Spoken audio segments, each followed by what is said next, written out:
Hello guys, this Abhishek Pandey. Teachers talk India का एक और एपिसोड आज हम शूट कर रहे हैं and thank you so much कि आपने टीचर्स टॉक इंडिया को सबसे ज़्यादा सपोर्ट किया। और शायद ये बहुत बड़ी वजह है कि इस देश का पहला यूट्यूब पॉडकास्ट चैनल है जो सिर्फ और सिर्फ टीचर्स और एडुकेटर्स के लिए डिवोटेड है। टीचर्स टॉक इंडिया कोशिश करता है कि हर वीक, हर मंथ कम से कम एक गेस्ट, एक शख्सियत हमारे साथ ऐसे जुड़ें कि जिन्होंने सोसाइटी में अपना पैरेलल कंट्रीब्यूशन काफ़ी बड़े लेवल तक दिया है। सो आज जो हमारे साथ गेस्ट जो जुड़े हैं, जो शख्सियत हमारे साथ आज जुड़े हैं, उनका नाम है प्रीति मैम। बिल्लाबोंग इंटरनेशनल स्कूल की प्रिंसिपल हैं और शायद अगर मैं कहीं भी एक्नॉलेज शायद कर रहा हूँगा तो मुझे लग रहा है कि अभी तक के इस पॉडकास्ट चैनल पे सबसे ज़्यादा एक्सपीरियंस्ड जो है प्रिंसिपल मैम हमारे साथ जुड़ी हैं। The more than 30 years, approx 34 years. So let's start. बिना किसी और डिस्कशन के हम शुरू करते हैं।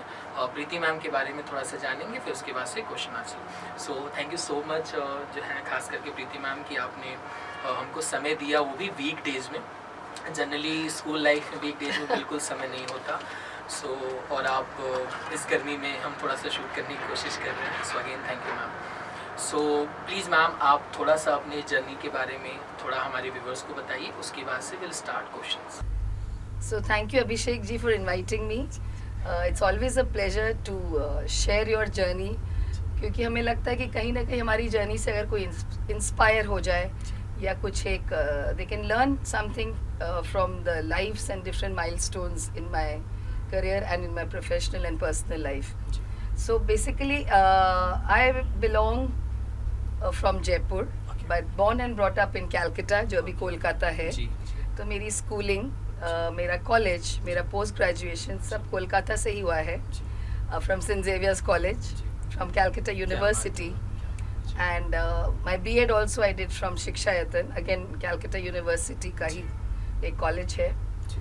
वहाँ पे मैंने अपना post graduation in English literature किया था। मुझे बहुत रुचि है and I am very passionate about literature, about reading, about the vignettes of life which we learn from different genres of literature. इसलिए मेरा ये चॉइस थी कि मैं लिटरेचर ही लिया मैंने। और what better place than Calcutta University जो आज की डेट में काफ़ी नामी जानी यूनिवर्सिटी है। So fortunate to have been a part of such a beautiful academic space. Okay.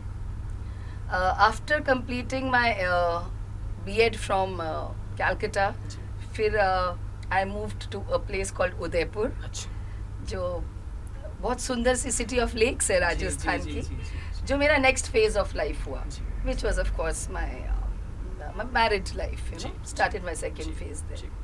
वहाँ पे फिर मैंने मेरी जर्नी कंटिन्यू करी, मेरी एकेडमिक जर्नी।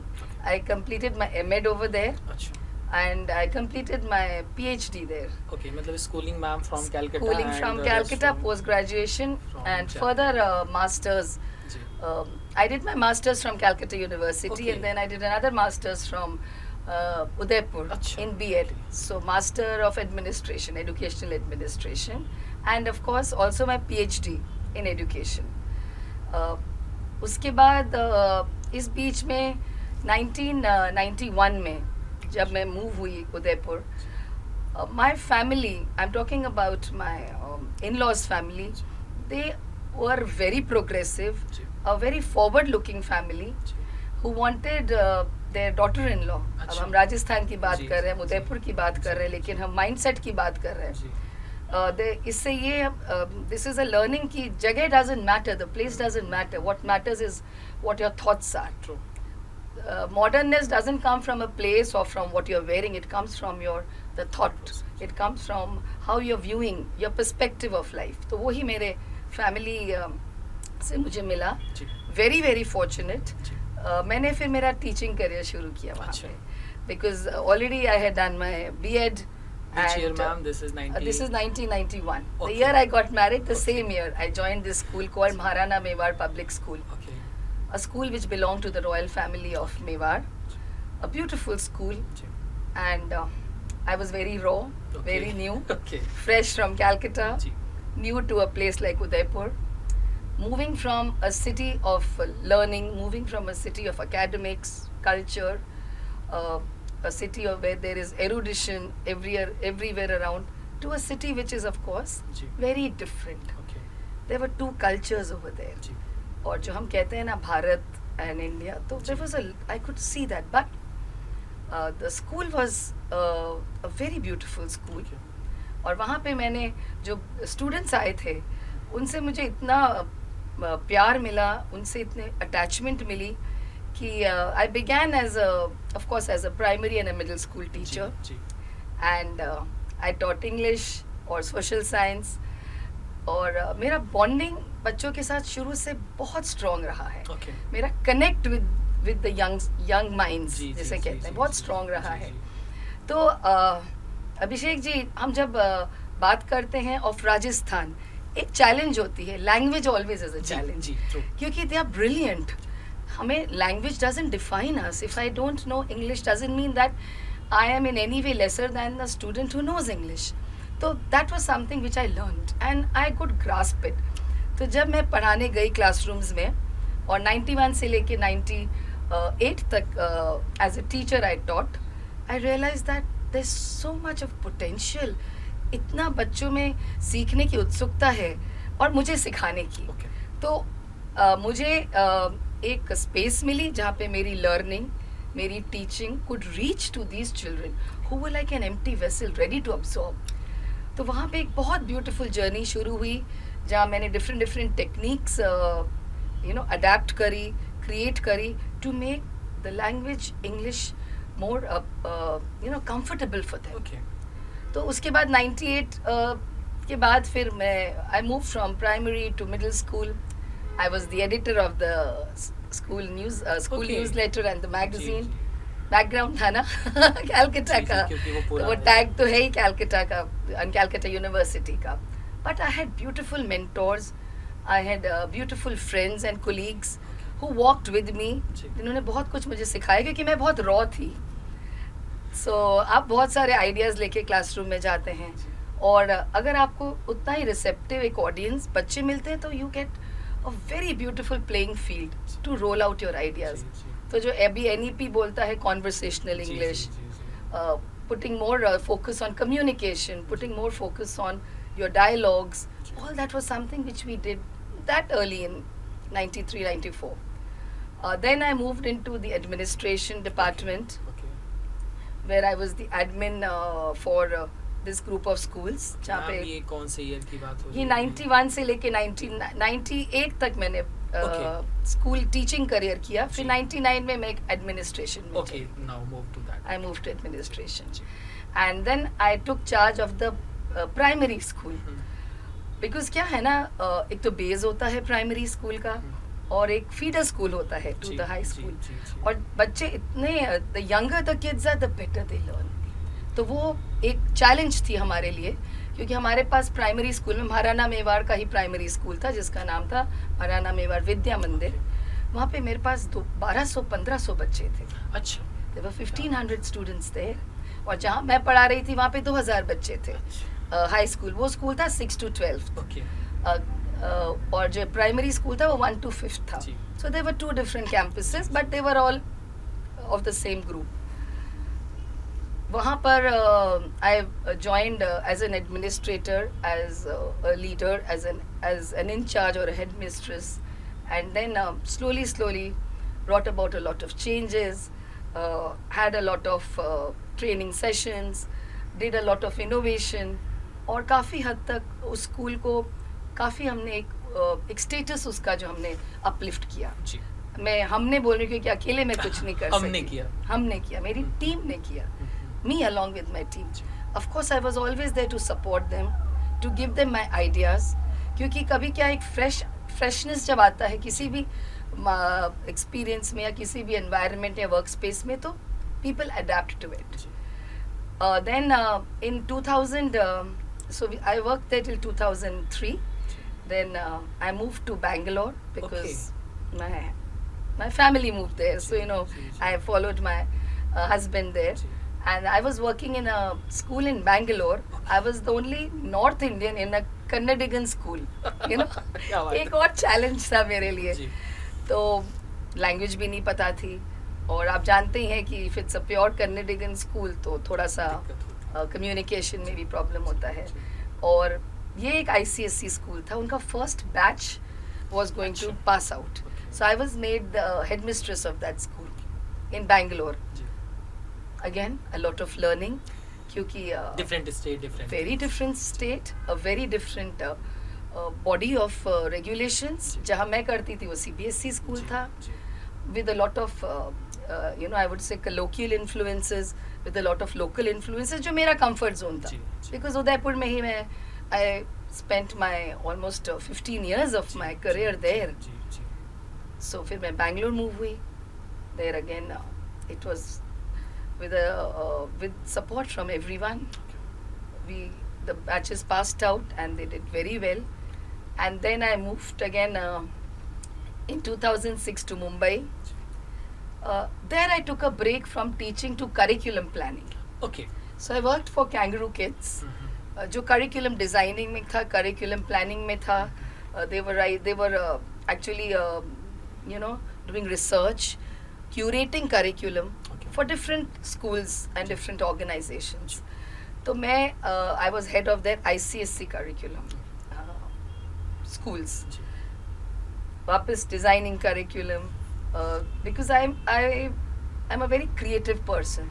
तो मुझे creativity, अपनी creativity को फ्लरिश करने के लिए, शोकेस करने के लिए वो बहुत बढ़िया 1.5 साल का एक प्लेटफॉर्म मिला, जहाँ मैंने करिकुलम्स डिज़ाइन किए, डिफरेंट स्ट्रैटेजीज उसमें इवॉल्व करवाई.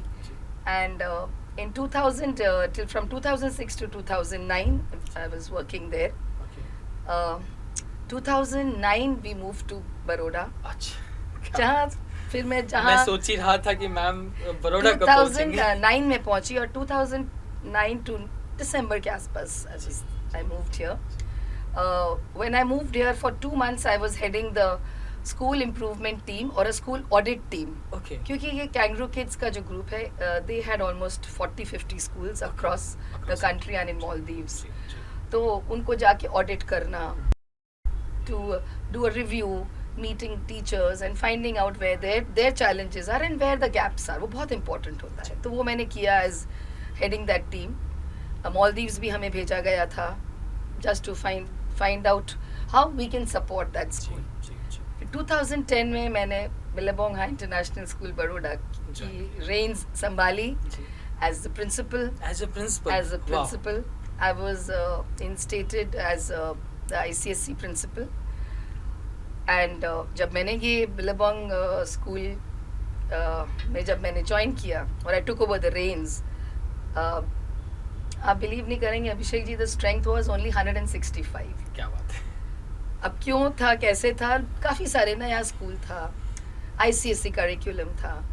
एंड इसी के साथ सॉरी मैं इंटरप्ट करके पूछूंगा कि ये स्कूल बड़ौदा में कब लॉन्च हुआ था? Which year? 2007. 14th February 2007 में लॉन्च हुआ था. एंड आप 2009 में? 9 में I was here. Okay. And officially made the principal in 2010 January. तो स्कूल खोलने के just within 2 to 3 years. 3 years. वो बड़ा टीदिंग पीरियड होता है जब कोई भी नया वेंचर आप करते हैं तो देयर इज अ स्ट्रगल. आपको एक इमेज क्रिएट करनी होती है because you are a new player in the entire educational landscape. So जब मैंने ज्वाइन किया बहुत चैलेंजेस ही थे. आपको एक इतना बड़ा एम्पायर दिया गया है और अब बोला गया कि इसको आप बिल्ड करिए, आप इसको फ्लरिश करिए, इसको कंसोलिडेट करिए, नंबर्स बढ़ाइए naturally. So I began with 165 students and today my first batch passed out in 2012. आज मेरे पास 1700 से ज़्यादा बच्चे हैं. क्या बात है. From preschool to class 12th. My 15th batch of grade 10 is writing their exams. Okay. And my 11th batch of grade 12 is writing their exams. So by the grace of God it's been a journey of learning, new learning, having a growth mindset, always open to innovations. जो आप you yourself are a guru of innovation. तो आप जानते हैं कि अगर हम समय के साथ नहीं बदलेंगे तो हम रुक जाते हैं कहीं ना कहीं. So yes, a beautiful journey and the journey continues. So ma'am 34 years की जर्नी अप्रॉक्स, और आपने कोशिश करा कि 3-4 मिनट के अंदर इसको समअप कर दें. ये बहुत मैम अपने आप में स्ट्रेंज है. लेकिन फ़िलहाल हम थोड़ा और आगे बढ़ते हैं। सो मैम, बट ऑब्वियस है कि इस 30 से 35 साल के जो भी अनुभव में ऐसा तो हुआ ही नहीं होगा कि सारी चीज़ें गुडी गुडी रही हों, ठीक है। सो आपकी लाइफ के कुछ बड़े इवेंट्स के बारे में, चाहे वो पॉजिटिव हो या निगेटिव हो, एक पॉजिटिव बताइए जो बहुत बड़ा इवेंट हो और साथ में एक निगेटिव की जिससे आपकी लाइफ में काफ़ी ज़्यादा एक अलग लेवल के बदलाव आए। फिर तो हम पहले पॉजिटिव इवेंट से बात करेंगे मैम। तो पॉजिटिव इवेंट अगर मैं बोलूँ, अगर मैं मेरी इनिशियल जर्नी की बात करूँ, तो जब मैं महाराणा मेवाड़ में थी, क्योंकि वो इवेंट काफ़ी एक मेमोरेबल इवेंट हमारे लिए रहा है। हमारा स्कूल वाज सेलिब्रेटिंग ये ऑर्गेनाइजेशन, जिस ट्रस्ट के अंडर मेरा स्कूल था, उसका 125th एनिवर्सरी थी। तो उन्होंने बहुत बड़े दिग्गजों को बुलाया था, जैसे नायपॉल साहब थे, जैसे अब्दुल कलाम साहब थे, जैसे मार्क टुली साहब थे। तो उन सब, ये जितने भी थे इलस्ट्रियस पर्सनालिटीज़, इनको हमें होस्ट करना था, स्कूल को।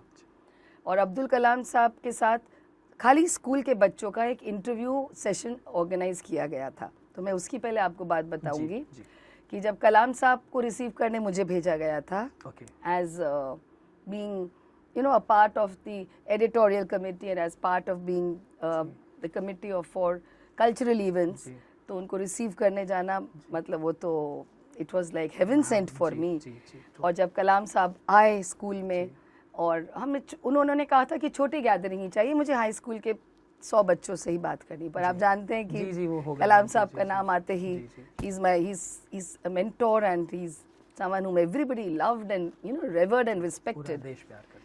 तो कलाम साहब के लिए बट नेचुरल हमने बुकेज भी रखे एंड स्पीचेस रेडी करी, उनको इंट्रोड्यूस कैसे करेंगे, and we were all ready with compere ready, मैं रेडी, बुके रेडी। आप विश्वास नहीं करेंगे अभिषेक जी, कलाम साहब ने ही एंटर्ड, वो जो उनकी एक चाल होती है, walked in because he says मुझे बच्चों के साथ समय स्पेंड करना है, बुके आप मेरे दोस्त को दीजिए, स्टेज पे मैं नहीं बैठूंगा। खुद अब उन्होंने चेयर नीचे उतारी, and then when he spoke, and then in that same उस सेम इवनिंग के इवेंट में फिर मुझे वोट ऑफ थैंक्स देना था। कलाम साहब थे, नायपॉल साहब थे जिन्होंने जो नोबेल प्राइज़ विनर बने हैं, और मार्क टुली साहब थे। तो in their presence my newsletter was launched, क्योंकि 125 साल हो गए थे स्कूल को, तो हमने एक सोविनियर निकाला था।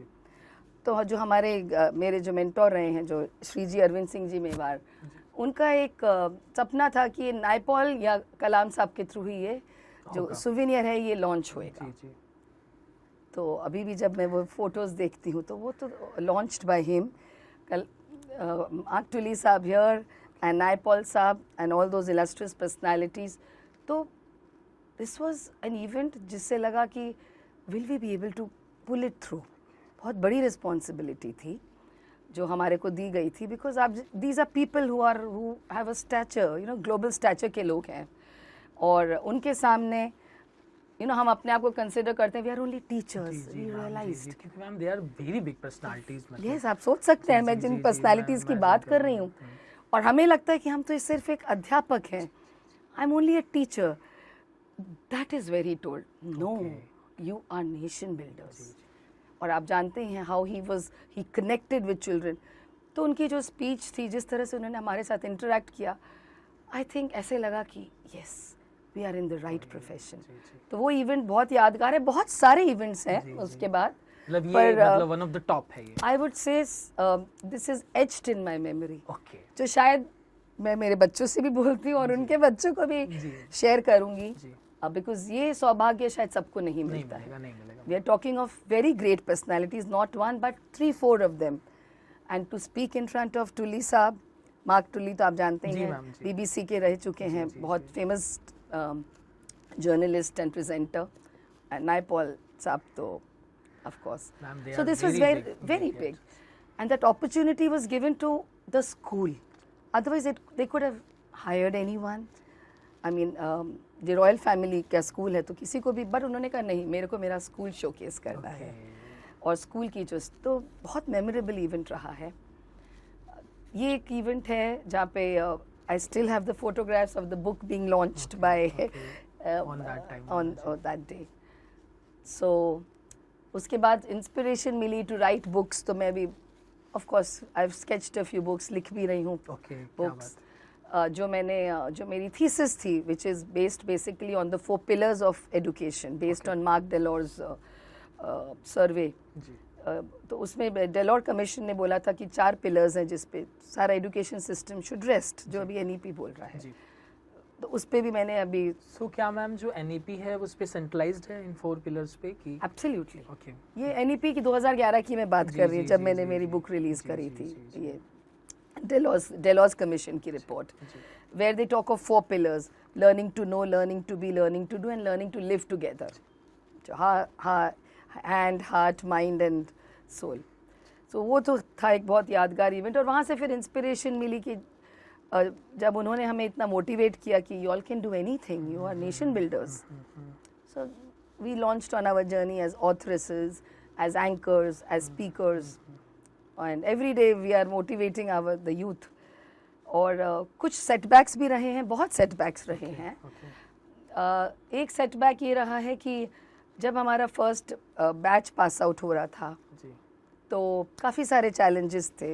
ये आइस का जहाँ मैं अभी करेंटली वर्क कर रही हूँ, हमारा ये बिलबोंग में, और उन चैलेंजेस में थोड़े से हमें बच्चों को कन्विंस करना कि भाई ICSE is the right choice for you.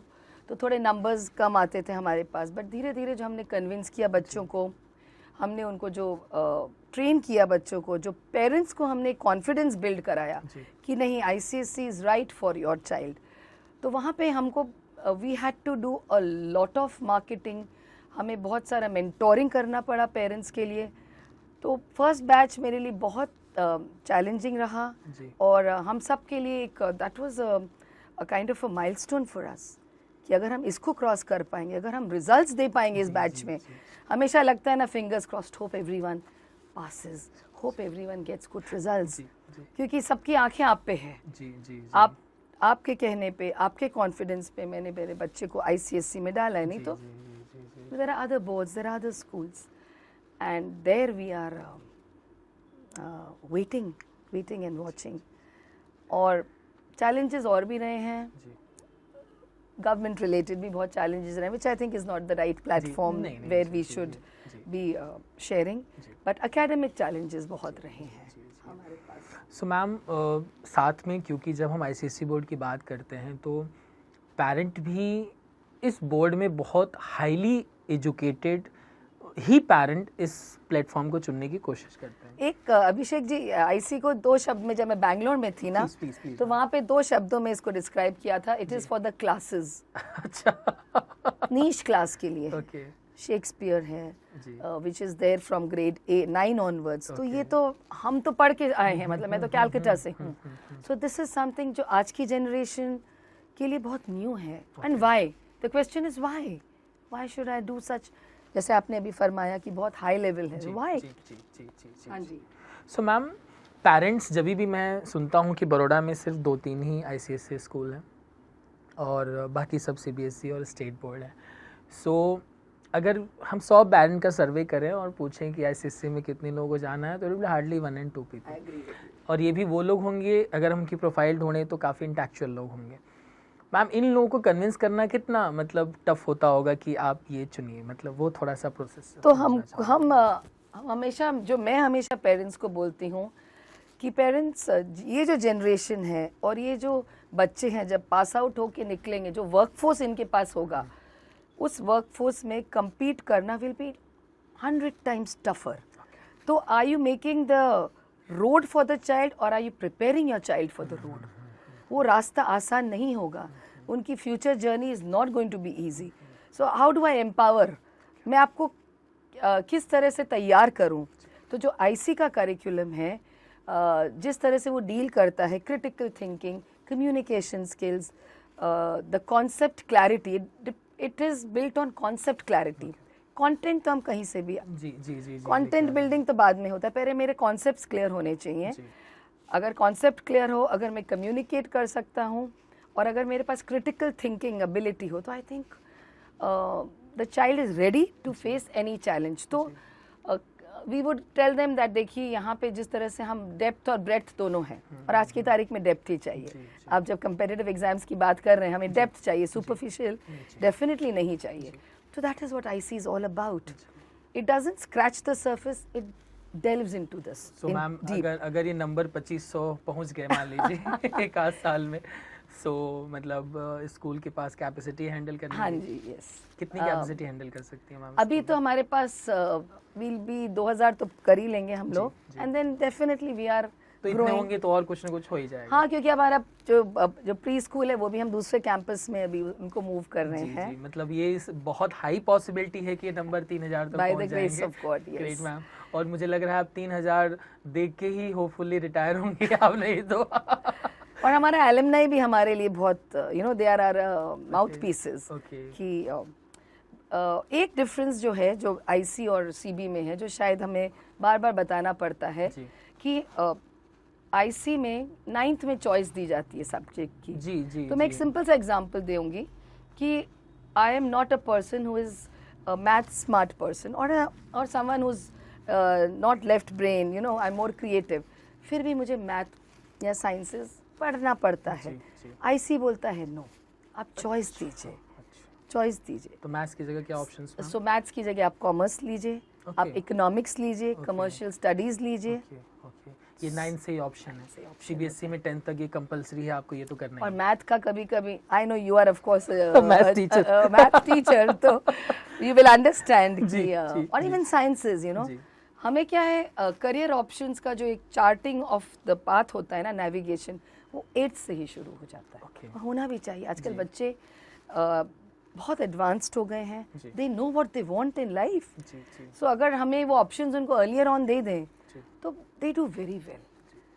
या फिर कई पेरेंट्स भी ये भी बोलते हैं, कुछ गार्जियंस ये भी बोलते हैं कि मैडम 10th तक कराते हैं, then we'll take a choice. तो सब्जेक्ट ऑप्शंस सब बोर्ड्स में ही बढ़ गए हैं, लेकिन थोड़ा सा इससे एक ईज हो जाता है।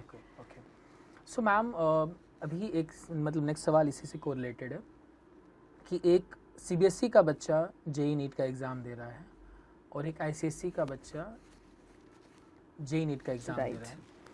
दोनों साइंस के बच्चे हैं, दोनों का हम एवरेज स्कोर 70-80% समझ लेते हैं।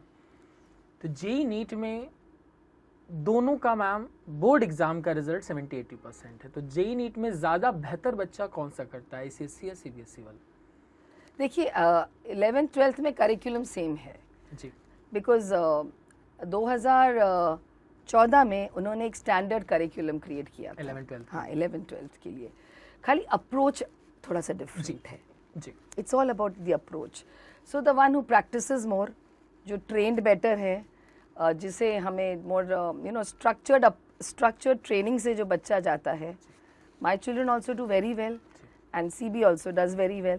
So it is all about the determination, the hard work, and lots of hard work. आप जानते हैं, उसकी behind the scene का practice तो बहुत बड़ा रोल प्ले करेगा ना? I think IC ने जो फाउंडेशन जो IC देता है, डेप्थ की जो देता है, ब्रेथ की देता है, अगर बच्चा बहुत मन लगा के with lot of perseverance पढ़े IC, they can definitely crack it as well as CB child will.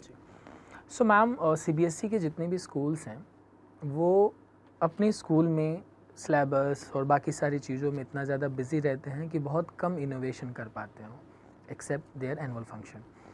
So ICSE में भी मैम ऐसा ही है कि प्लीज़ थोड़ा सा इसके बारे में बताइए। मेरे स्कूल में, मैं आईसी एट बिलाबोंग की अगर बात करूं तो यहाँ पे हम लोग एक्सपीरियंशियल लर्निंग, जैसे हैंड्स ऑन लर्निंग बहुत होता है। हमारे छोटे क्लासेस में तो ऑफ कोर्स एनुअल कॉन्सर्ट्स तो होते ही हैं, स्पेशल डेज होते हैं जहाँ पे करिकुलम और बच्चे अपना एक्सप्रेस करते हैं। एक हम बोलते हैं कल्मिनेटिंग, तो जो एक कॉन्सेप्ट जो बच्चे ने सीखा एक टर्म में, वो बच्चे उसको रिप्रेजेंट करते हैं, उसके बारे में बात करते हैं। जैसे अभी हमारे स्कूल में हैरी पॉटर पढ़ाया जा रहा है। अच्छा, क्लास 4 में James and the giant peach पढ़ाया जा रहा है। सुधा मूर्ति की किताबें हैं। तो हमारे स्कूल में हम लिटरेचर और लैंग्वेज, लिटरेचर एंड लैंग्वेज नहीं पढ़ा। हाँ जी, बिल्कुल उनकी किताबें हैं। यस, 4th 5th 6th में हम लोग language we teach through literature. So हम बच्चों को एक्सपोज करते हैं। सो अभी जैसे हैरी पॉटर पढ़ते हैं बच्चे, तो उन्होंने पूरा एक शो बनाया हैरी पॉटर का। अच्छा। एक इमेजिनेशन उनकी एनहांस होती है, एक क्रिएटिविटी आती है बच्चों में। Same with Sudha Murthy, they learn about culture, they learn about literature, they learn about the beauty of the nation of the country. तो हम लोग लिटरेचर हमारे यहाँ बहुत स्ट्रॉन्ग है। एक ग्रेड 8 में हम एल्केमिस्ट पढ़ाते हैं। अच्छा, क्या बात है, क्या बात है। सो रीडर्स हमारे यहाँ बहुत नॉवेल्स, बहुत हाई लेवल के नॉवेल्स होते हैं, तो बच्चे उससे बहुत इंस्पायर होते हैं to become lifelong learners. Reading बहुत ज़रूरी है, you can not stop the process of reading. और 9th 10th 11th 12th में तो ऑफकोर्स शेक्सपियर है। तो एक कल्मिनेटिंग एक्टिविटीज़ होती हैं जहाँ हम कहते हैं शोकेसिंग ऑफ अंडरस्टैंडिंग। मैंने एक कॉन्सेप्ट समझा, पर अब मैं कॉन्सेप्ट आपको समझाऊँ, तो कल्मिनेशंस होता है। हमारे पास हम बहुत सारे इवेंट्स करते हैं, जैसे बिल्लाबोंग बाजीगर करते हैं, जो हम क्लास 8 से करते हैं। अच्छा।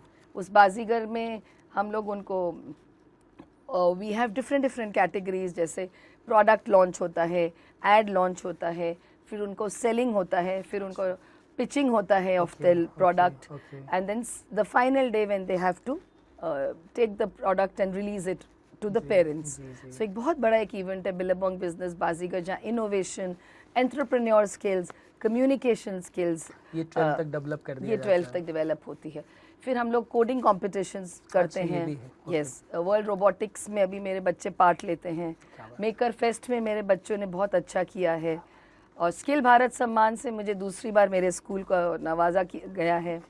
ओवरऑल स्पोर्ट्स में भी we have a program which is called the Sports and Performing Arts Program, जो करिकुलम में इंटीग्रेटेड है। इस प्रोग्राम के तहत बच्चों को 10 एक्टिविटीज़ का एक बुके ऑफर करते हैं, जहाँ से आपको 3 या 4 लेना है डिपेंडिंग अपॉन योर हॉबी। अब ये करिकुलम से अलग है, समझ गया। पढ़ाई तो उनको करनी ही है। वो तो जैसे मैं बार बार मेरे टीचर्स को बोलती, लर्निंग तो आप नहीं तो बाहर से सीखेंगे। This is something which we need to give. ये स्कूल देता है, ये कोचेस देते हैं, ये आप टीचर्स देते हैं। तो उसमें स्पीच एंड ड्रामा है, उसमें डांस है, म्यूज़िक है, yoga, martial arts, football, basketball, cricket, then badminton. तो इन सब में बच्चे they have to compulsorily take up 1-2 activities, 1 indoor outdoor, and then slowly उनकी हमें पोटेंशियल पता चलती है, तो हम बच्चों को फिर भेजते हैं बाहर, डिबेट्स में भेजते हैं। बैडमिंटन में मेरा स्कूल काफ़ी आगे तक पहुंचा है बैडमिंटन में। अच्छा। स्विमिंग में भी नेशनल लेवल तक पहुंचे हैं, तो बहुत फोकस दिया। और आजकल तो स्पोर्ट्स का तो पेरेंट्स भी they are also supporting us, you know, कि certificates coming from the council, coming from the national SGFI, बहुत वैल्यू बच्चे के लिए एक मैटर ऑफ प्राइड होता है। And we have a very strong community outreach programme, the Interact Club. तो इस इंटरैक्ट क्लब ये 8वां साल है। इस इंटरैक्ट क्लब में हम लोग कम्युनिटी सर्विस करते हैं। हम लोग ने we've tied up with the Mahavir international street children. तो बच्चे पे जाते हैं उनको पढ़ाने, बच्चे आते हैं स्कूल में। हम लोग उनका स्पोर्ट्स डे होस्ट करते हैं। ओल्ड एज होम्स के साथ हमने कनेक्ट करा है। तो होलिस्टिक, ये सब मैम स्कूल की तरफ से है, बिकॉज सेंसिटिविटी भी बढ़ानी है, एम्पैथी बढ़ानी है बच्चों को। You have to have that kindness to be able to go as responsible mindful citizens. Contribute करना है आपको, वो कहते हैं ना, giving back to society. Then we take part in design for change, वो हम करते हैं। We have cultural events, we have sports events. Literary तो बहुत सारे होते हैं, because we are a very literature rich school. तो equal importance is given till grade 12। Ma'am, आज इस वीडियो में मैं एजुकेशन से जुड़ा हुआ हूँ सालों से, लेकिन इतनी सारी चीज़ें बिल्लाबोंग में होती हैं एक्चुअली मुझे नहीं पता थी। ये तो शायद मैंने आपको सिर्फ टिप ऑफ द आइसबर्ग बोला है। तो मैम, इस शहर में कितने सारे लोग होंगे जिनको कुछ नहीं पता होगा? मैक्सिमम लोगों को नहीं पता होगा यहाँ क्या हो रहा है। They know ma'am school name, right. जब मैं किसी से पूछता हूँ आप स्कूल जानते हो? यस। कौन सा बोर्ड है ये आप जानते हो? यस। लेकिन ये जो हो रहा है, ये मुझे लग रहा है कि आपके अलावा इसको और अच्छे से कोई एक्सप्लेन कर ही नहीं सकता, क्योंकि पेरेंट को भी बहुत सारी चीजें नहीं पता। बिल्कुल। और बट ऑब्वियस है उस टीचर को भी नहीं पता है जो वहाँ जुड़े हुए हैं, क्योंकि वो अपनी ही जो सब्जेक्ट में है उसी से इंगेज्ड है। So, हमारे कोडिंग और रोबोटिक्स जो हमने अभी इंट्रोड्यूस किया है, जो 2nd ईयर है, उसमें मेरा school is among the top 3 in the state. बात। in competitions में, जी, जी। because that's the need of the hour. You know, artificial intelligence जो एक tool है जो मेरे इन बच्चों को of course empower करेगा और आगे future careers के लिए उनके pathways खोलेगा. जी जी At the same time, I have students who are chefs, who are working in as culinary, professionals. Ji I have students who are musicians. Okay. मेरा एक alumni A.R. Rahman के साथ वर्क क्या बात करता मैम, है. क्या बात है, ये कितना प्राउड मोमेंट होता होगा Yes, मैम जी। एक मेरे स्टूडेंट को गूगल का एक उसने इंटरनेशनल कंपटीशन विन किया था, जी, तो he was actually asked to visit the Google office. तो बहुत पूरा होलिस्टिक एक अप्रोच है, which I feel is more important because that builds your personality और एक confidence boost करता है. जो academics तो academics will take place and बच्चे अपने आप evolve होके कर लेते हैं, you know, because they know. Ma'am हम इसको that- एक लाइन में बोलें कि स्किल डेवलपमेंट पे बहुत ज़्यादा फोकस है। बहुत फोकस है हमारा. और स्किल भारत का जो अगर आपने सुना होगा श्रेयान डागा जो OLL चलाता है, जी जी वहाँ पे out of thousands of students, my student is among the top 5 अच्छा क्या बात, in that entire group of students. जी जी जी So बहुत skill development and overall, whether it is communication, whether it is sports, or it is robotics, or it is technical or literary, all round, and of course community service. For me that holds a very special place. क्योंकि ma'am मैं इतनी सारी चीज़ें सुन रहा हूँ तो काफ़ी सारी और चीज़ें अभी आप impact हो एक रही हैं। बच्चों ने क्या वैलेंटाइंस डे आप हर बच्चा कैसे मनाता है, तो they go with friends and they go with they want to spend with peer group. जी जी तो मेरे इंटरैक्ट के बच्चों ने अभिषेक जी वैलेंटाइंस डे एक ओल्ड एज के एल्डर बडीज के साथ मनाया. क्या बात है, वहाँ पे वो लोग गए, उनके साथ स्पेंड किया time, they sang songs, they gave flowers. So this is the kind of a culture and ma'am value thing set, like कि हम संस्कार भी उसमें डाल रहे हैं। values जो एक स्कूल ही दे सकता जी है. जी जी I always call myself a custodian of the future generation. आपने आपका बच्चा मुझे दिया है. When the child passes out, a full-fledged, holistic, rounded personality होनी चाहिए. मैम So- डेफिनेटली ये चीज़ें तो काफ़ी इम्पोर्टेंट मैम जो बहुत आप शेयर ज़रूरी कर है। रहे थे। और मैम वैसे एजुकेशन में बड़ौदा काफ़ी धीरे धीरे काफ़ी अवेयर हो रहा है और अलर्ट हो रहा है, और आपका स्कूल का तो एक मोटो है नो कोचिंग, ठीक है, no tuition No tuitions, yes. और बड़ौदा में मैम ICSE को बहुत कम लोग पढ़ाते भी हैं। तो मैम ऐसा कभी हुआ है कि किसी का आपने सुना हो कि ये बच्चा ट्यूशन भी जा रहा है और कभी आपको पता चला हो, तो आप क्या सफल रहे हैं कि उसको कन्विंस करने में कि तुमको इस ट्यूशन की ज़रूरत नहीं है? देखिए, टू बी वेरी फ्रैंक, हम हमारे पास parents belong to all walks of life.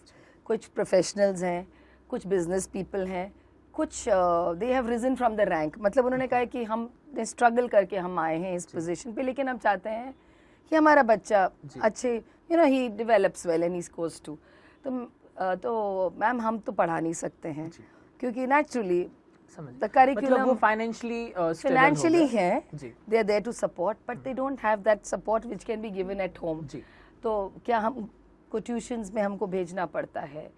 तो हम लोग when we do come across these cases, तो हम लोग एक सपोर्ट प्रोग्राम भी शुरू करते हैं. स्कूल में है हमारे पास सपोर्ट प्रोग्राम जो आफ्टर स्कूल होता है, या इन बिटवीन हम लोग कोई PE पीरियड हुआ, कोई लाइब्रेरी पीरियड हुआ, इन बिटवीन भी हम उसको इंटीग्रेट करते हैं. एंड जहाँ पे स्पेसिफिक सपोर्ट चाहिए, जैसे ट्रांसफ़र केसेस में आया तो कोई लैंग्वेज सपोर्ट चाहिए, so for that we do recommend sometimes, but definitely we try and convince. Of course जी कोचिंग, नीट कोचिंग के लिए तो पेरेंट को थोड़ा बहुत तो करना पड़ता they go for competitive exam coaching. मैं यही बोलती हूँ, because I am not coaching institute to coach for various competitive exams. There are so many, but I am there to give them a solid foundation. Okay okay So that they know the structure, they know the pattern of question paper. But yes, it's an ongoing process. जी Parents को convince करना पड़ता है, parents को थोड़ा सा confidence देना पड़ता है, because there are times when parents feel कि कहीं अगर external support के लिए भेज दे तो problem resolve हो जाएगा, but ji ji we've realized problem resolve नहीं होती है, थोड़ी problem और बढ़ जाती है. क्योंकि मेरे teachers trained हैं, जी my teachers know how to handle the curriculum, how to approach it. जैसे आपने अभी बोला कि बहुत कम है जो इस आईसीएसई बोर्ड मैम जनरली बहुत कम लोग कैपेबल हैं, फेमिलियर नहीं है, let's put it that way. हाँ है, ऑनगोइंग प्रोसेस है. हम कन्विंस करने की कोशिश करते हैं और कई बार हमने कन्वर्ट भी किए हैं. सो मैम इसी से जुड़ा एक सवाल ये है कि हमारे देश में 12th में जनरली एक नेशनल एग्ज़ाम है, जेईई और नीट. उससे पहले भी कुछ नेशनल एग्ज़ाम है जहाँ पे बच्चा अपीयर करके अपने आप को एज ए कॉम्पिटिटिव में जान सकता है. सो मैम डिफेंस, तो मतलब कभी ऐसा हुआ है कि इस 5th से लेके 12th तक में कोई बच्चे आर्मी वाले भी डिफेंस में, चाहे वो नेवी हो, एयरफोर्स हो या आर्मी हो, कभी हमारे बच्चे वहाँ तक कुछ अचीव किए हों या कुछ मोटिवेटेड हुए कि नहीं हमको तो मैम 12th के बाद एनडीए करना है, आर्मी करना है, समथिंग लाइक दैट. हम लोग ना हमारे जब कुछ इवेंट्स होते हैं, जैसे इन्वेस्टिचर होता है, तो हम we call people from the services, जैसे अभी आर्म्ड फोर्सेस से बुलाया, नेवी से बुलाया, तो इंस्पायर तो होते हैं बच्चे. एक आध कभी क्लियर करते भी हैं, but definitely it's something which has to be constantly told, उनको एक हमें बताना पड़ता है कि ये भी एक फील्ड है. This is also something way you are serving the nation. तो इंस्पायर तो होते हैं एंड एग्जाम्स भी देते हैं बच्चे. एनडीए का 2 मेरे बच्चों ने दिया भी है, but it's very tough exam. Rigour बहुत है, फिजिकल रिगर उसमें बहुत है. अगर वो लोग रिटन भी क्लियर कर लेते हैं तो एक फिजिकल जो रिगर हो, जो एक फिजिकल टेस्ट होता है, जो आपको पता है कि उस पर भी बच्चों को क्लियर करना ज़रूरी है. But yes, we motivate them. We have a lot of parents coming from there. Yes, बहुत parents आते हैं. तो जब पेरेंट्स ही मेरे पास है as friends of my school, तो बुलाती हूँ मैं, बात कर, इंस्पायर कराती हूँ. We tell them that this is the process, and then of course done.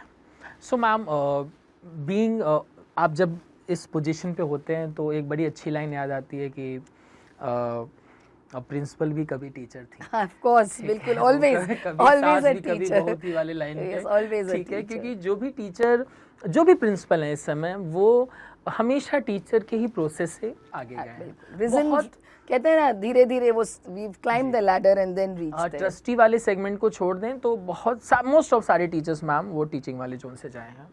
So ma'am कितना टफ होता होगा कि पूरी टीम को एक साथ लेके चलना, मतलब कि बहुत इजी होता है कि मॉडरेट होता है कि टफ होता है, थोड़ा मैं आपकी तरफ से जानना चाहूँगा. मैं to be a leader of a school, an educational institution, जहाँ पे प्री प्राइमरी से लेके 12वीं तक बच्चे हैं, पेरेंट्स हैं, स्टेक होल्डर्स बहुत हैं, पेरेंट्स हैं, स्टूडेंट्स हैं एंड टीचर्स हैं, उनको सबको to keep them on the same page is a challenging task. I will be very honest. Tough नहीं बोलेंगे, चैलेंजिंग बोलेंगे. चैलेंजिंग बोलेंगे.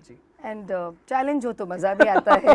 When things are very smooth, वो कहते हैं ना, कंप्लेसेंसी आ जाती है. You are also very alive and alert and active and you pick up a challenge which is a stepping stone to success. मेरे लिए every challenge is a stepping stone. आज मैं कुछ, मैंने आज उस टीचर के maybe from her feedback I learned something. आज उस पेरेंट ने मुझे कुछ फीडबैक दिया तो मैंने, अच्छा ऐसे भी हो सकता है. डेली प्रोसेस चलता रहता है. Learning every day. बच्चों ने एडवाइस, आज जैसे बच्चों ने आके बोला, you know, I have a very beautiful bond with my children. I don't have that principal approach. I have an open door policy. In fact कभी कभी टीचर्स बोलते हैं कि मैम आपसे ज़्यादा बच्चे आके शेयर करते हैं. आई बिलीव दैट बहुत बड़ी बात है. बहुत शेयर करते हैं बच्चे. तो मैं आई मतलब the love which they have for me and I am there for them, you know. I believe in the children. बच्चों में there is something good in every child. वो हमें बहुत ज़रूरी है समझना. Marks are not everything, definitely. तो मैं टीचर्स को भी यही बोलती हूँ कि आप बच्चों को पढ़ाइए, सब्जेक्ट को मत पढ़ाइए. No, when you teach a child, एक आपके पास ऑरा अलग होता है. पर अगर आपने जैसे आपने सिर्फ मैथ पढ़ाया, इंग्लिश पढ़ाया, पढ़ा के आप निकल गए, तो आपने कहाँ बॉन्डिंग करी. Then what's the difference between you and a coaching institute or any other external? This is a school. आप तो काफ़ी चैलेंजिंग रहता है. Yes, कभी कभी जो लीडर्स, जो मेरे पास जो सेकंड लेवल है मेरी लीडरशिप की, I have very senior teachers also who are as maybe more senior than me where the school is concerned, listening to them, being very patient, lending them a patient ear and very humbly taking their feedback suggestions. बहुत ज़रूरी है सबका हमें सुन, we have to hear them out.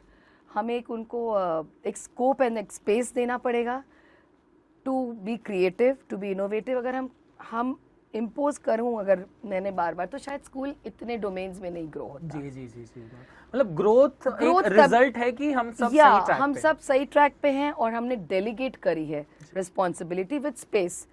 You are capable of doing that, I give you the space to be more creative, to be more innovative, to try different strategies, but at the end always keep the child welfare in mind. Okay. बच्चा हमेशा आपके सारे thought process, activity process का center होना चाहिए. The pivot has to be the child. I tell the parent also. I said मेरे को मेरा बच्चे से है. आप your problem or a teacher's problem should result in the child benefiting. तो It's a challenging task and the journey continues. Ma'am ये कितना कन्विंसिंग होता होगा मैम कि एज ए टीचर हम सब समझते हैं कि मार्क्स इम्पॉर्टेंट हैं लेकिन उतना नहीं, लेकिन ये मैम पेरेंट कब समझेंगे? अभिषेक जी बहुत टफ है ना. अभी भी हम एक मार्क्स सेंटर्ड सोसाइटी हैं. टू बी वेरी सैडली मैं आपके साथ ये शेयर करूँगी. मैं जब पेरेंट्स से मिलती हूँ, मैम देखिए ना खाली 60% आए, बट मैंने कहा ही गोल्ड मिला है स्विमिंग में बच्चे को. अच्छा ओके. पर मैम कहाँ जाएगा 60% से, मैथ में इतने आए. सो बिकॉज मार्क्स तो देने ही हैं, बोर्ड में भी मार्क्स आएंगे, बोर्ड में भी रिजल्ट्स हैं, हम भी पब्लिश करते हैं, आप भी करेंगे, स्कूल्स पब्लिश करते हैं, and we feel so proud of their result. So we are actually you know it is a two parallel zone where the country is running. एक तरफ हम बोल रहे हैं yes, work on your other skills, work on your other domains, आपके दूसरे potential talent है, और दूसरी जगह हम बच्चों को academics में भी push करते हैं. academic competency भी मुझे चाहिए, marks भी चाहिए, and parents का थोड़ा सा धीरे धीरे the paradigm shift will happen, but it will take time. Yes, marks are still the center point and a very important factor for parents. पर उसके साथ जो मैं बोलती हूँ कि 11th-12th में अगर बच्चे ने अपने चॉइस के सब्जेक्ट्स ले लिए और पैशनेट है तो करियर तो मिल ही जाएगा, पर स्किल बिल्डिंग कब होएगी? ये तो फाउंडेशनल ईयर से ही होगी ना, to become a good sports और एन आर्टिस्ट और अ सिंगर और अ डांसर और an orator. But marks in today's world जी है. देखिए नीट देखिए कहाँ पर बच्चा, where is the reprieve for a child? And every parent aspires for a seat at उनको मिल जाए the prestigious colleges of the country. Why not? तो उसके लिए थोड़ा पेरेंट का भी एक माइंडसेट होता है, बच्चे पे भी थोड़ा सा इसका एक प्रभाव पड़ता है. So I think we need to do a lot when it comes to shifting the mindset from. बहुत समय लगेगा. समय बहुत लगेगा. आप और हम जानते हैं. शायद मुझे लगता है कि ये वाली जो जनरेशन पढ़ रही है, इसके बाद वाली जनरेशन शायद कन्विंस हो. Let's hope. कि शायद क्योंकि वो उस दौर से गुजरे हैं, तो मे बी वो पेन ये बाद वाली जनरेशन समझे. और मैं जो जैसे हम बाजीगर या कुछ ऐसे एंटरप्रेन्योरियल इवेंट्स करते हैं जहाँ पे टैलेंट आता है, आपका इनोवेशन आता है, आपका क्रिएटिविटी आता है, तो मैं कहती हूँ कि हमें जॉब सीकर क्यों बनना है? Let's be a job creator. And आजकल तो age is no barrier at all. I have students as young as in grade 6 who have created wonderful innovations. Mindset change होने में तो समय लगेगा, पर शायद धीरे धीरे we are inching towards it. मैं इंच बोलूँगी, हाँ, I wouldn't say we are racing, क्योंकि आप तो बढ़ेगा. where at the end of it every parent wants a secure job for their child, a happy life. जो सिक्योरिटी आपको, monetary security, physical security, emotional security, भी चाहिए, सब कुछ चाहिए। तो मतलब Yes. ऑलराउंडर बनाना है, 360 डिग्री ग्रोथ चाहिए, सब एकदम सब तरह से जिसमें protect जॉब काफ़ी एक इम्पॉर्टेंट रोल प्ले करता है। सो मैम, अभी तक का जो भी हमारा डिस्कशन रहा है वो सेल्फ सेंटर्ड था कि कहीं ना कहीं प्रोफेशनल लाइफ, इसमें थोड़ी सी हमने एक्चुअली पर्सनल डिस्कशन करा। मैम, अभी आजकल के जो बच्चे हैं ये बहुत शॉर्ट टेम्पर्ड हैं, कुछ बच्चे शांत भी हैं, मतलब एक तरह से हम बोल सकते हैं मिक्स है। सो मैम, हम ये हमारे बच्चे और कैसे और बेहतर बन सकते हैं साइकोलॉजी लेवल पे, कम्युनिकेशन लेवल पे? सो इनके लिए आप कुछ मैसेज देना चाहें तो बहुत अच्छा रहेगा हमारे लिए। ये आपने बहुत अच्छा एक मुद्दा और एक करंट जो एक हमारे पास एक प्रॉब्लम और चैलेंज है कि बच्चे शॉर्ट टेम्पर्ड हैं, थोड़ा उनके पास पेशेंस नहीं है, जो मैं बार बार देखती हूँ कि पेशेंस की थोड़ी कमी होती है बच्चों में। इसके बहुत सारे कारण होते हैं। Obviously there is a lot of influence, काफ़ी सारे इन्फ्लुएंस उनके पर्सनालिटी पे इम्पैक्ट करते हैं, जिसके कारण बच्चों का एक टेम्परामेंट बनता है। तो आज का जो आज का यूथ है, एक तो they have to be emotionally very strong, और उसका एक रीज़न ये है कि ये this is an a quick fix generation जिनको इंस्टेंट रिजल्ट्स चाहिए। और हम सबको पता है, आपको मुझे पता है, हम जब इस ओहदे पे आज पहुंची हूँ मैं, it's been a very long and a tough journey. तो बच्चों को कहीं हमें ये बताना है कि थोड़ा सा आपके लिए everything is not easily available. Yes, parents are not wrong when they are of giving everything to their child, because उनके लिए भी है ना कि चलो हमारे पास जब है, when we can give, we should give that। जो भी बच्चों को चाहिए, कंफर्ट चाहिए उनको, उनके नीड्स चाहिए, वो जो मैस्लो का जो हम बोलते हैं एक पिरामिड होता है, psychological, physical needs, material needs भी होती हैं। तो parents are a little more willing to give it to the children very easily. तो एक थोड़ा सा वहाँ पे भी एक कंट्रोल कम हुआ है, और बिकॉज ऑफ इट स्कूल्स में भी थोड़ा सा हम लोगों ने एक अपना पूरा अप्रोच चेंज करना पड़ा due to various reasons, because children are not as strong as they were as we were as children. उनका जो कहते हैं ना एक threshold of coping, a threshold of patience, of acceptance is very low. तो हमें बच्चों को और पेशेंट बनाना है, उनको इमोशनली स्ट्रॉन्ग बनाना है कि यस, आप you have to work for everything. आपको हार्ड वर्क करना है, आपको परसिवरेंस से काम करना है, आपको एक फोकस रखना है, रेजर शार्प फोकस, और बहुत अर्ली इन लाइफ आपका एक गोल बनाइए, और कोई ना कोई एक somebody who is a role model.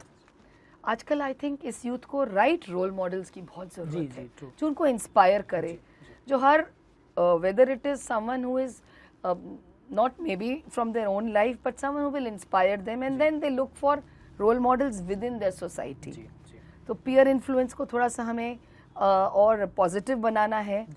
बच्चों को थोड़ा सा ये सिखाना है कि things will take time, will not come to you so easily, because you have to prepare yourself, you have to be strong, you have to have that very very वो कहते हैं ना एक डिटर्मिन्ड फोर्टिट्यूड होना चाहिए, आपका mental fortitude बहुत strong होना चाहिए। कहीं पे आप कुछ फेल हुए तो गेट अप अगेन। एक failure, not being able to maybe pass an exam, not be able to achieve your goals doesn't mean that you have lost it all. आपको और ज़्यादा जोश के साथ आगे बढ़ना है। हर स्टेप, हर फेलियर आपके लिए एक स्टेपिंग स्टोन है। वो हमको बहुत ज़रूरी है बच्चों को ये सिखाना, that we learn from our failures but we become stronger from them. Second thing है, हमें बच्चों को वैल्यूज सिखानी है, दैट बी पेशेंट, एक्सेप्ट करिए, and be a calm listener. बच्चे सुनना छोड़ देते हैं, कहीं हम पेरेंट्स भी थोड़ा सा इम्पेशेंट हो जाते हैं, थोड़ा सा हमारा भी एक हमारे पास क्या है कि as a society and as a professional मेरे भी बहुत सारे चैलेंजेस हैं, स्ट्रेसेस हैं, वर्क प्रेशर होता है, होम फ्रंट होता है, मे बी क्वालिटी टाइम नहीं हम दे पाते हैं बच्चों को, तो वो भी एक स्पेस बच्चों को चाहिए, क्वालिटी टाइम चाहिए। एक पेरेंट से, एक टीचर से, एक फैमिली से बेटर मेंटोर कोई नहीं हो सकता। जी। और बच्चे वही सीखते हैं जो वैल्यूज़ वो लोग घर से सीखते हैं, स्कूल से सीखते हैं, they are lifelong values. So we have to tell the children be kind, थोड़ा सा एक्सेप्टेंस लेवल अपना बढ़ाइए, थोड़ा इमोशनली स्ट्रॉन्ग होइए, and this has to be done together as a society, you know, and maybe through inspirational stories, through giving them more of challenges, making them accept that yes, there are people better than me also. कभी कभी आजकल थोड़ा parents को भी लगता है कि I have given everything to my child, but understand the child. आप बच्चे को भी तो समझिए। अगर हमने बच्चे को समझ लिया, उसकी स्ट्रेंथ, उसकी वीकनेसेस, तो हम उस पर वर्क करेंगे, हम उसके स्ट्रेंथ पे वर्क करेंगे, उसके वीकनेसेस पे हम लोग उसको और थोड़ा सा सपोर्ट देंगे और फिर हम उसको रास्ता बताएंगे। So together we have to work on this generation. कहीं ना कहीं मैम बच्चे और पेरेंट दोनों को ही आपस में एक तालमेल बैठाना है, एक समझना है, एक बात करनी है, एक उनके साथ कॉन्वर्सेशन करना है, and spending more time with them. मतलब communication is the best important thing, जिससे प्रॉब्लम बात करके बहुत सारी चीज़ें सॉल्व हो जाती हैं। ये तो बात मैम सब परम सत्य है। So ma'am second last question के साथ हम इस पॉडकास्ट को आखिरी बोलते हैं, क्या बोलते हैं उसको, दिशा देंगे। सो मैम पेरेंट्स के साथ हमने स्टूडेंट्स का ले लिया, टीचर्स जो भी मैम आज के दिन में जो पढ़ा रहे हैं या जो पढ़ा चुके हैं या जो आने वाले समय में टीचिंग जोन में आएंगे, उनके लिए मैम कोई मैसेज कि जिससे वो अपना काम और बेहतर तरीके से कर पाएँ? सो मैं टीचर्स को बस एक ही चीज़ बोलती हूँ कि there is a lot of expectation, और वो एज ए टीचर उनकी एक्सपेक्टेशन स्टूडेंट की एक्सपेक्टेशन है, पेरेंट की एक्सपेक्टेशन है, मैनेजमेंट की एक्सपेक्टेशन है। तो वो चारों तरफ से there is a wall of expectations.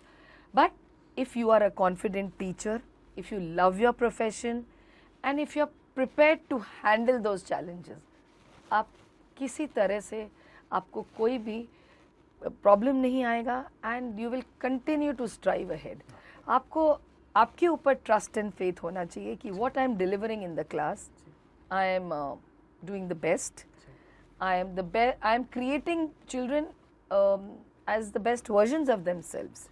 So सिर्फ academic teaching नहीं करना है, a teacher has to have a very very all rounded approach. उसको बच्चे को समझना है, सपोर्ट करना है बच्चे को, बच्चे के लिए कभी वो माँ बनना है उसको, कभी टीचर बनना है उसको, कभी एक पेरेंट मे बी एक फादर का रोल लेना है उसको, कभी एक उसको डिसिप्लिनेरियन बनना है, वो उसको एक बहुत ब्यूटीफुल बैलेंस रखना है। जहाँ पर हो सके वहाँ पे she needs to be very I would say give a lot of flexibility to the child, a lot of freedom, और जहाँ लगता है उस freedom को उसको control करना है। अगर वो she knows where to draw the line and she knows where to step out of the line. तो teacher has to remain a friend, philosopher and guide, but always remember वो एक mentor है, एक गुरु है और एक role model है। तो अगर टीचर इस mindset से चले कि जो मैं कर रही हूँ, मैं जो बोल रही हूँ, बच्चा मेरे से बहुत कुछ सीख रहा है। तो जो मेरी टीचिंग है, जो मेरी जिस तरह से मेरा एक क्लास में या पूरे स्कूल में जो मेरा एक पर्सनालिटी है, उससे how many students can I influence positively, how many students can I divert, how many students can I guide. आप अक्सर ये देखेंगे, और मेरे को पेरेंट्स भी आके कई बार बोलते हैं, और आई थिंक आपके लाइफ में भी होगा कि हमें हमारे बचपन के प्री स्कूल के टीचर्स याद रहते हैं। ट्रू मैम, ज़्यादा याद रहते हैं कभी कभी, क्योंकि उनकी हमारे से एक्सपेक्टेशन कुछ नहीं रहती है। They accept us the way we are, with जैसे love, हैं वैसे, with compassion, and with a lot of openness. You know, teachers भी करेंगे, पर करना ज़्यादा ज़रूरी हो गया है, क्योंकि आज की जनरेशन बहुत अलग है। इस जनरेशन के लिए हमें अपने आप को प्रिपेयर करना है। मतलब इस जनरेशन के लिए हमको अपने आप को तैयार करना है, हमें तैयार करना है। मैं बार बार एक ही लाइन बोलती हूँ, this is the generation which belongs to the future.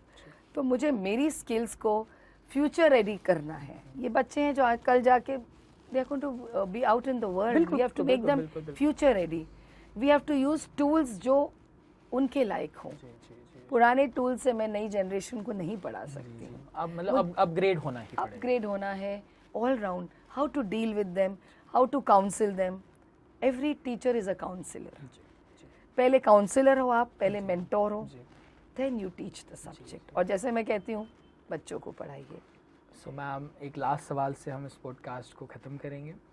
So ma'am, कोई एक ऐसा अपने कलीग के बारे में इंफॉर्मेशन शेयर करिए जो, अगर आप बोलें कि आज हमको रात के 8 बजे तक रुकना है और खूब सारा काम करना है, और उनके फेस पे सिर्फ एक्साइटमेंट हो कि yes ma'am let's do this, कोई ऐसा पर्सन अगर आपकी लाइफ में हो, कोई कलीग हो, तो उसके बारे में बताइए।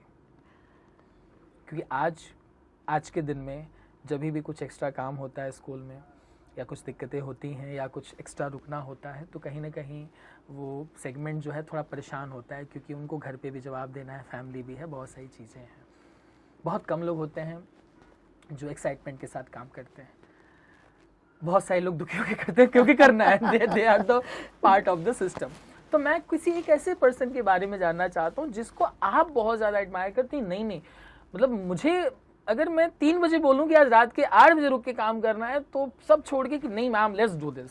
कोई ऐसा कोई पर्सन आपके लाइफ में है तो मैम बताइए। ये तो बड़ा कंट्रोवर्शियल क्वेश्चन हो गया है, क्योंकि मेरे लिए तो सब मेरे जो हैं, जी एवरीवन इन माय जिस पे आप ज्यादा भरोसा करती हैं, मेरी टीम में सब बहुत डेडिकेटेड है, committed, and I am blessed to have such a wonderful team, because of which we have been able to make a name and become a beautiful and क्योंकि आप एक नाम ले लेंगी तो जो लोग जुड़े हुए हैं वो लोग परेशान हो जाएंगे।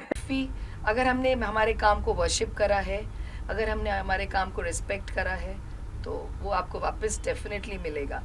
तो काफ़ी सारे कोलीग्स रहे हैं, और आई थिंक एक अगर स्कूल में तो हम नाम नहीं लेते हैं, क्या पता कोई आपका और भी फेवरेट हो, बोले नहीं मैम ने हमारा नाम नहीं लिया तो और मेरी तो इतनी लंबी जर्नी रही जी मैम, बहुत मल्टीपल लोग मिले हैं ट्रू जो मेरे साथ हाथ पकड़ के चले हैं। हम लोग ने बहुत सच में मेहनत से काम करके जिस इंस्टीट्यूट में मैं रही हूँ वहाँ पे कंट्रीब्यूशन रहा है of everyone along with of course me also being but obviously ma'am कि बिना मैनेजमेंट के सपोर्ट के तो ये संभव नहीं था। तो मैनेजमेंट भी कितना, मैनेजमेंट सब जगह, और मैनेजमेंट भी आपको सपोर्ट करता है when they see that value in you.